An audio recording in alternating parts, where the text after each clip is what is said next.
Well, praise the Lord. I am James Allen Dickey, and usually I do a video called Upstairs Devotional or Porchside Devotional for Agape Recovery Ministries Unlimited. Yet there was a lady I met. I can't believe this. It's been over 14 years I've known this woman of God. I got this idea from the world famous Jeff Y. You know, he is in Grand Canyon University now as activities director. Great guy. I'll get to him in a minute, but he gave me the idea to do this tribute video. Debbie, I met Debbie in 2000. I decided in May of 2000 to go back to school. I met a, I had a, there was a guy named Seabastian, not the quarterback, that was talking about adult ed students do better because they've experienced life. So I had no intention of going to Anderson University whatsoever, but I always hanged out there because I lived off of Central Avenue and Park Place. So I decided to go and to the library and check out Ball State and IU Kokomo's catalogs. And I thought, hey, I'll just check out AU's, and I really liked it. And a couple of days later, I enrolled for classes, and I wanted to be a PE teacher. And I went and got my books, and then a week I was walking around, and I saw that I wasn't really successful in my first two tries at college. Well, the only successful thing I did was find my wife, my second try at school. So this was my time to do it, and I felt I needed to because my job wouldn't be there probably pretty soon. So I wanted to go back to college. So I went, and I went to this place called the Campus Activities Board, and there's this little woman about 5 foot tall, and she's like, "May I help you?" I was like, "I heard you guys had a volleyball tournament for orientation." She goes, "Yeah." I was like, "Can I sign up?" "Sure." So I met her and Brad Bowser, and I always loved going to the cab office. There was never a dull moment there, and I always went to say hi to Debbie. And Debbie is a spiritual aunt to me. And Debbie reminds me of my Aunt Stephanie. I know that they truly love me, but they tell me what I need to hear, not what I want to hear. And I remember that little person, Debbie, she'd be like, "Why aren't you with your family? Why are you always hanging out here?" It's like, "Hey, I just need a break." "You need to spend more time with your family." It always cracked me up. I thought, man, I feel sorry for Dave. Just kidding. But uh, I had her daughter Amy in my speech class, and Amy, great soccer player, great lady, now married to superstar John McLaughlin.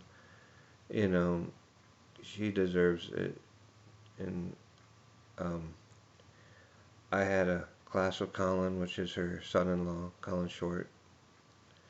But I tell you, one of my funniest things, there was a guy that um, took over Brad's spot. JR, I don't know what his name, Junior, I don't know what his name was, but he he kind of irritated me, and I didn't really care for him that much. But I wrote an email, very disgruntled, a disgruntled email to him, and I was mad that he didn't organize a fan bus or anything. So I told him off in an email. And I remember that meeting with Debbie. I'd never seen her so hot in my life. She was so angry. She's like, James, I know you want to write an email.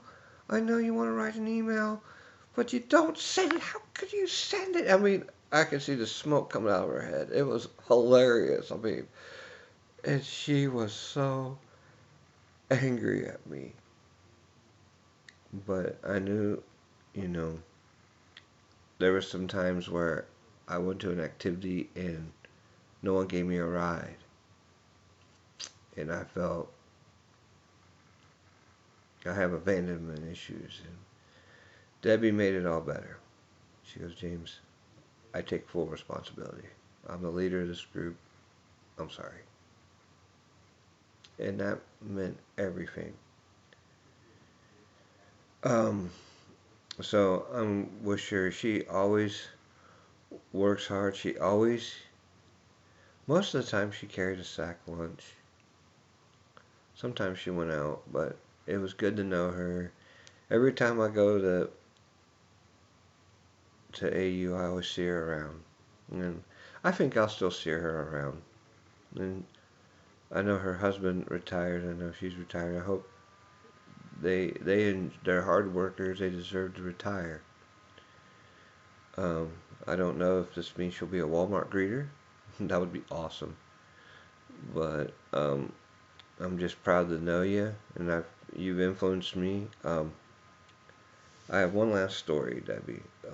I saw her at a ball game, and I told her I was spending more time with my family, and that made her feel good. And I told her I appreciate you telling me the truth, and it's good to have people to tell you what you have to hear, not what you need to hear. Those people don't care for you. The people that, oh my gosh, here it comes. Debbie's gonna say I need to. Well, I listened, and I appreciate it. I appreciate her being tough. You know, tougher the better. So she, but one time I went to a basketball game,